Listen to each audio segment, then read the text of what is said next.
Eto na, pinasa kay Luke Kennard mga idol. Hindi nagmentes, pumasok, panalo ang Lakers dito. Buzzer beater ang ginawa nitong si Luke Kennard laban sa Orlando Magic. Talo ang Magic dito mga idol. Si Luke Kennard po ang rason kung bakit na-extend na sa siyam na winning streak ang panalo ng Los Angeles Lakers. Itong si Luka 33 points, si Reeves naman 26 at si LeBron 12 points, 6 rebounds and 4 assists. Magandang play ang ginawa ni Coach JJ Redick para sa kanyang mga manlalaro. Itong si LeBron ay na double team. Akala kasi dito ng taga Orlando Magic ay siya yung titira. Pero nakalimutan nilang bantayan itong si Luke Kennard na nasa labas na siyang pinasahan mismo ni Marcus Smart mga idol. Yun tuloy, natalo ang Orlando.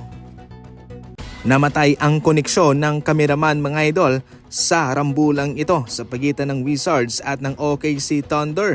Naging mainit itong si AJ Mitchell mga idol Hindi nagpipigil itong si Shai ang pumigil sa kanya, umawat. Pero no problem pa rin yan sapagkat tinambakan ng OKC Thunder itong Washington Wizards 132-111 ang ating talaan. Ang OKC ay meron ng 11-game winning streak mga idol. Samantalang si Hartenstein naman ay low-key lamang 9 points pero merong 20 rebounds, 10 assists at 2 steals sa labang ito. Ito yung nagpapalakas palalo ngayon sa OKC Thunder sapagkat maliban kay Shai Gilgeous-Alexander ay marami silang maasang player. Si Holmgren 18 points, 10 rebounds, samantalang si McCain galing sa Sixers 16 points, 3 rebounds and 4 3-pointer. Kahit na nga wala itong si Shai Gilgeous-Alexander minsan ay nagagawa pa rin namang may panalo ng OKC Thunder ang kanilang mga laban. Sa ating huling balita naman, itong si Buddy Hield ay hype na hype nang makita niya ang kanyang mga former teammates sa Golden State Warriors mga idol.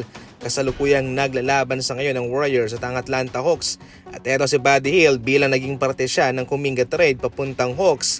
Eto, hype na hype siya at kanyang kinamusta ang kanyang mga former teammates sa Bay Area. Naging fan favorite itong si Buddy Hield doon sa Golden State Warriors.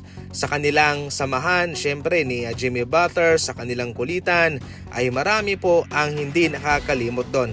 And actually, nang malaman po ng Warriors na siya na i-trade na ay marami ang nalungkot dahil dito. Ngayon pa man ay hindi pa rin po mapapantayan at mapapalitan ang presensya ni Buddy Hield sa puso ng mga fans ng Golden State Warriors kahit na ngayon na siya'y nasa Atlanta Hawks na. Gumawa ng mga big plays, mga big impact itong si Buddy Hield nung nagdaang season, especially sa playoff. Naging remarkable ang kanyang stint sa Golden State Warriors kahit na ito'y panandalian lamang.